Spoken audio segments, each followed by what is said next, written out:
So it's a rainy day. It's been raining all day, and we really could use this rain. I mean, it was so dry when it started raining this morning that, and it didn't rain hard, but it looked like it was flooding because the ground just wouldn't absorb it. So, but you can see here, this is covered. Of course, the concrete's cracked, and the ground is so hard that it's just bringing it up into the cracks. So yesterday, you saw me ultrasonic clean the carburetor on this, and I put it back on last night. It did start, but I'm going to try it again just to make sure it continues to start, you know, after it's sat overnight. Now it's pretty loud. It doesn't have a muffler, but the customer doesn't want to replace the muffler. So let's give this a try today.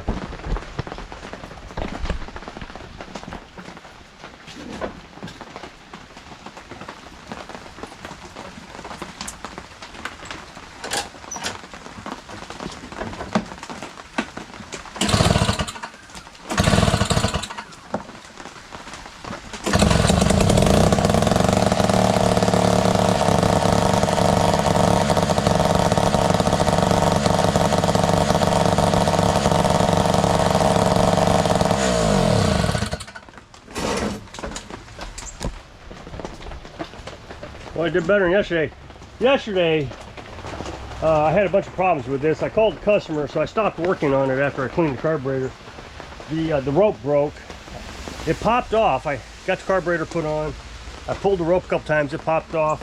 And I went to pull it again, and the rope broke. So, you know, one of those things that start to snowball, and you think, well, I better call the customer and see how bad he wants this thing. He said, continue working on it, but don't buy the muffler. So, I mean, it's loud.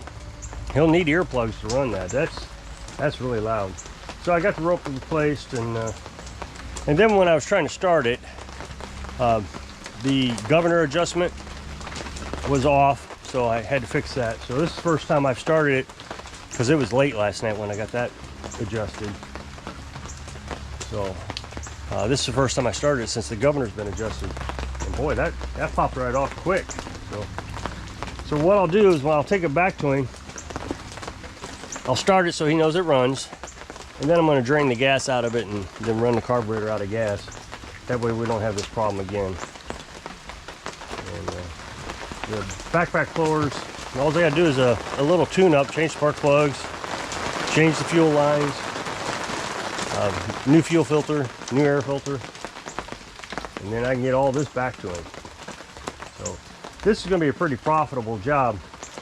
The kit to do the tune-up is $10 for the backpack blowers. Everything I did here was free except that rope, and that's only $1.27 is how much rope I used. So that'll be a nice little paycheck. Now, when I say everything was free, the ultrasonic cleaner is a big deal. It's a huge deal. Now, I have manually cleaned carburetors for, you know, the last 2 years, and I've had 50% chance of success cleaning the carburetors, which means then I have to go buy a carburetor. So I don't want to get everybody, tell everybody what I make on this job, because everybody has an opinion, but I make half as much, let's put it that way, buying a carburetor than I do cleaning a carburetor. So here's the problem. I take the carburetor off, I clean it, put it back on, it doesn't work. Now I got to take it back off, buy one, and put it back on. So I've doubled my workload and making half the money. The ultrasonic cleaner, on the other hand, has produced, I've only done like 4 or 5 carburetors, so I don't want to sit here and say, you know, it's going to save the world, because it may not. But I have done 4 carburetors, 5 carburetors, and I've had a 100% success rate at cleaning them, which probably wouldn't have been the case if I'd been cleaning them by hand. There's just those jets that you just can't get into, you can't find on some of these carburetors, especially on push mowers. Some of the older Tecumsehs and things, there's jets everywhere. and trying to figure out, you know, get them all clean just perfectly, and you think you got it and it's not, so it surges, and then you end up buying one anyways.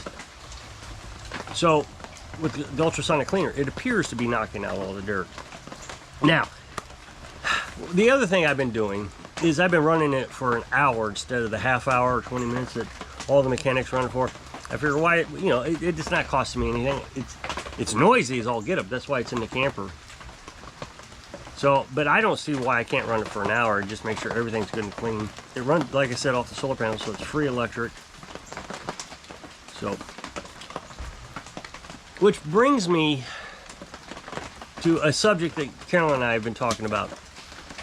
She's kind of ribbing me a little bit because it was suggested that I should have bought one last year. And she said, you're just being stubborn. You didn't want, you know, you didn't want everybody telling you what to do. Which is probably the case. But, and I don't want to argue with her too much, but here's the thing. One, there were other tools I wanted to buy last year. Things I thought were more important to buy. So I went and bought those things last year.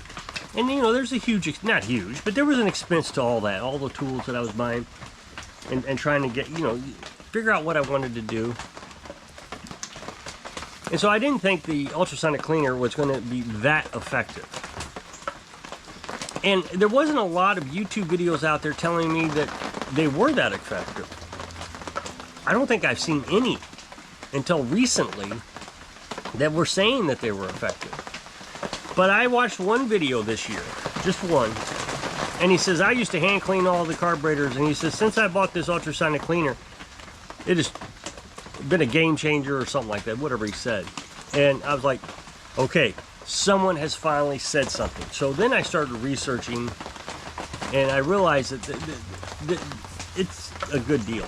So that means, let's say I continue with this 100% success rate.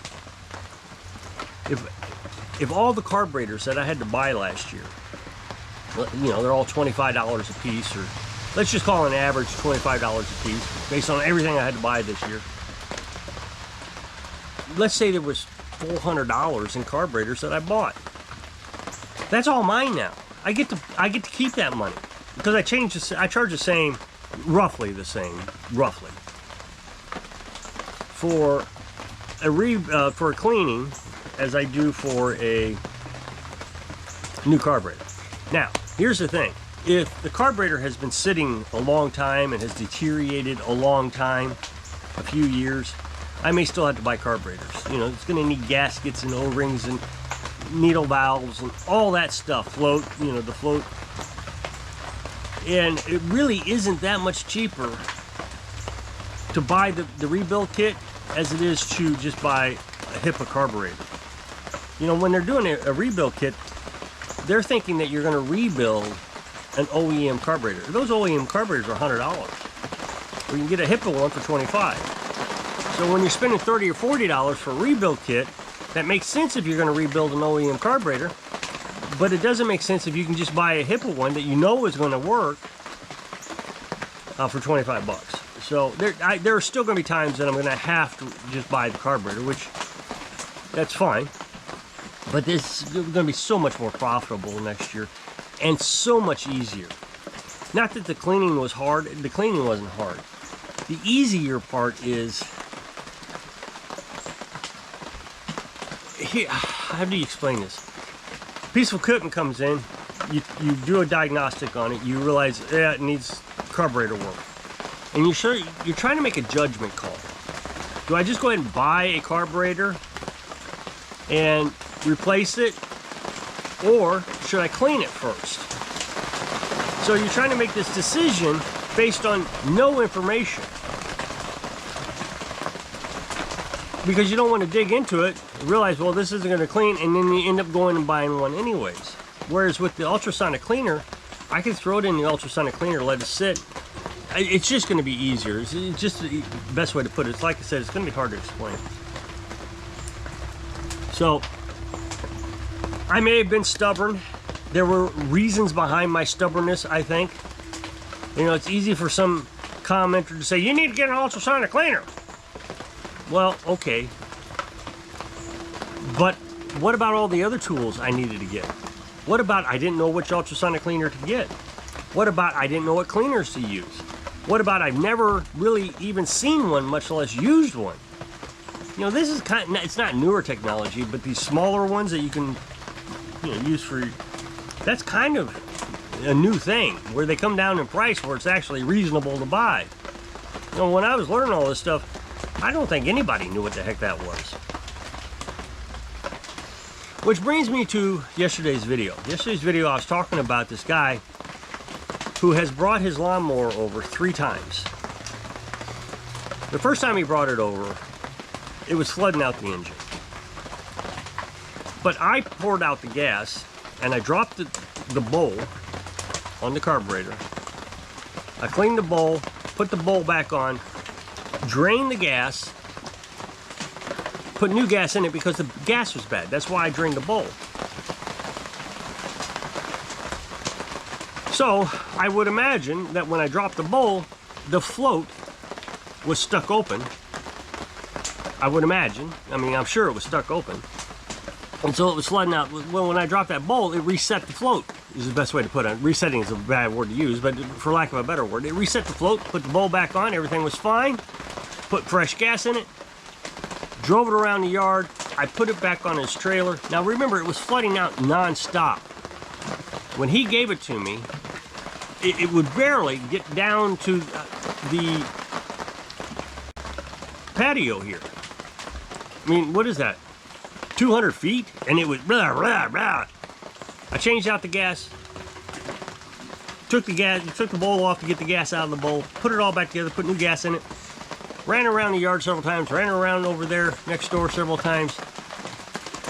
He comes by, I put it back on his trailer, he hears it run. Well, the next day he calls, says, it's back to doing the same thing.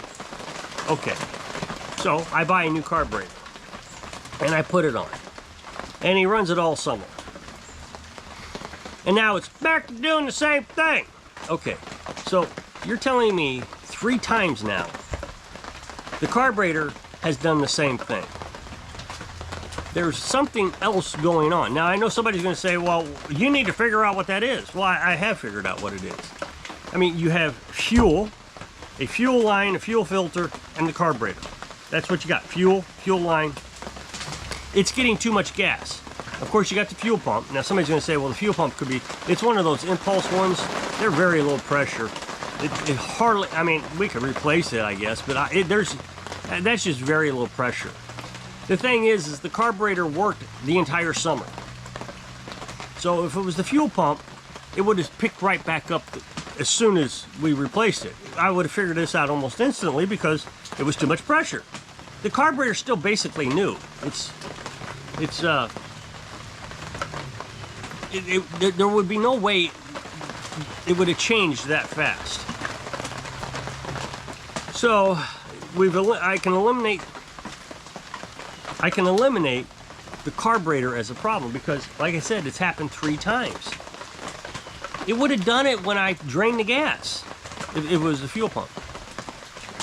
So he is doing something that is causing the carburetors, the OEM carburetor, the HIPAA carburetor, to open up the float and the valve, or the valve is deteriorated.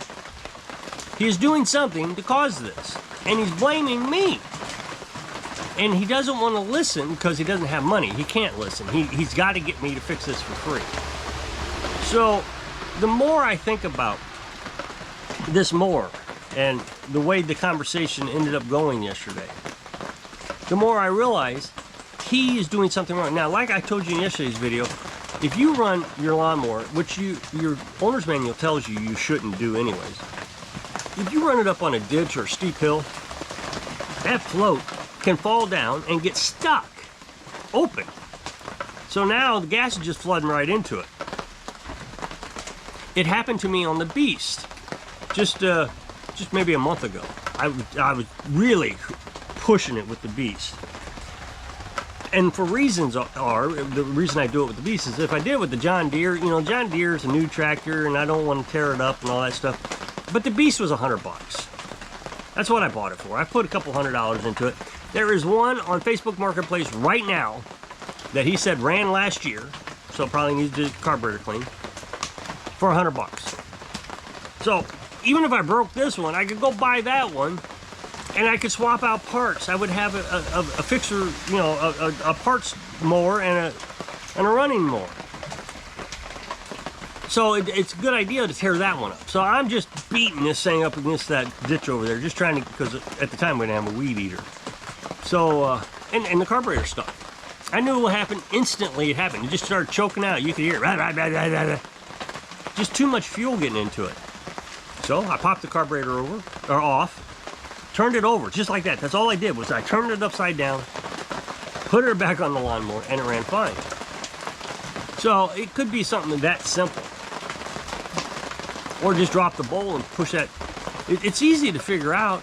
All I gotta do is drop the bowl, hook the gas line into it, see if when you put the float back up, if the gas stops. I could even do that, take the bowl off, hold the float up, and turn the key over, and we can see if the fuel pump's doing it. But he wants me to do this free. If it's a new fuel pump that he wants, I shouldn't have to pay for that. That's not my responsibility. He got a new carburetor, is what he asked for in the first place. I was trying to save money by fixing the gas, you know, take that bad gas out. So I don't know if I said anything of relevance here, but it frustrates me how people think. He knows what's wrong with it. Well, if he knows what's wrong with it, then he should fix it. So if you'll click this up next box to take you to a video where I was on my other channel, I'm not sure I don't remember what I'm doing, so I hope you go check it out. I really appreciate it. So I hope I can inspire you to sit out the rainy days so you can live your dreams. Thanks for watching.